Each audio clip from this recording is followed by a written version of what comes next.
যে ধারণাগুলো আপনার আখিরাতকে নষ্ট করে দেয়। আমাদের সমাজে কিছু ভুল বিশ্বাস ও ধারণা এমনভাবে ছড়িয়ে গেছে যেগুলো মানুষকে ধীরে ধীরে আল্লাহর পথ থেকে সরিয়ে দেয়। আর এসব ভুল ধারণাই একসময় আখিরাতকে নষ্ট করে দেয়। যেমন 1. শুধু মুসলমান বলে শান্তিতে আছি। এ ধারণা ভুল। ইমানের দাবি হলো আমল। আমল ছাড়া শুধু নামের মুসলমান হওয়া আখিরাতে কাজে আসবে না। 2. সবার মতো করছি, এটাই ঠিক ভেবে নেওয়া।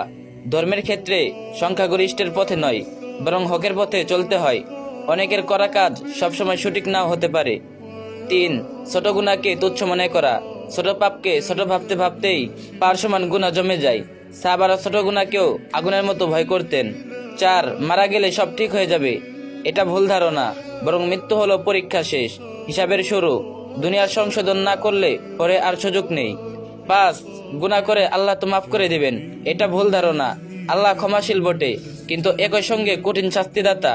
ইচ্ছাকৃতভাবে গুনাহ করে ক্ষমার আশা করা ইমানের জন্য বিপজ্জনক। 6.